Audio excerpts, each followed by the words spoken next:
Oliver, I might have lied to you a tiny bit. I said no more flight questions. I'm always happy to talk about the airport. Well, I'm sure you are. We've had some on social media. Simon on X says, if you are charging people to drive into Sheffield for a clean air zone, how do you justify opening an airport? That is an amazing question. Well, look, the clean air zone in Sheffield is there to protect the health of those people in those specific areas.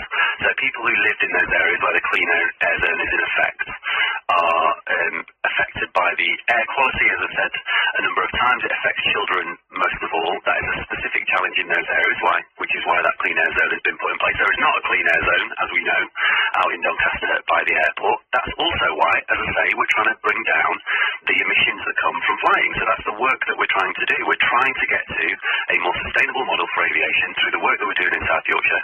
That's absolutely the goal, but both of those things absolutely can be true. Jill says, this is the last this is too long.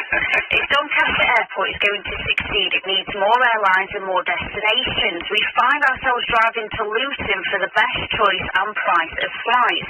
If Manchester and Liverpool do it, we should be able to in Yorkshire. What efforts are being made to secure this? Well, there's a load of work going on behind the scenes. So talking to airlines through the operator that Doncaster Council want to work with, and trying to get those airlines to base themselves at DSA, get flights in and out of DSA. That's absolutely part of what is going on behind the scenes. And again, it's one of those reasons why this is a complicated deal to do.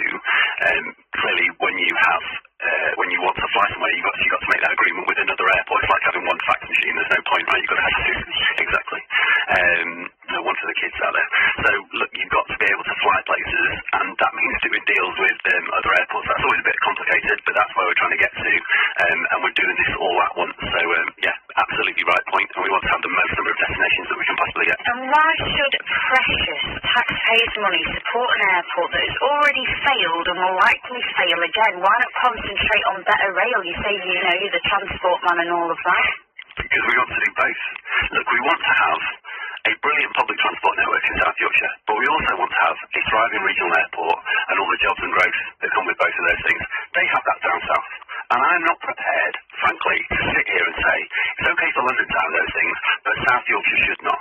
And I'm not going to allow that on my watch. We've got to be able to have both. We've got to have those jobs in the industries of the future, thriving regional airport, buses that work, trams that get you where you want, a train network that isn't broken. And that's what we're trying to do. It takes time. It's hard. It's all expensive. We've had 14 years of a Tory and Lib Dem government who, frankly, did not invest in South Yorkshire. We're trying to clean up that mess, and it's difficult, but that's exactly what my plan looks like. It takes time, and I'm really proud that we've made some big strides, but we've got a long way to go. The airport's a fundamental part of that, but it's a complicated deal, and we've still got a long way to go before we can sign on the dotted line and get it off the ground, and that's what we're trying to do, and we're working on it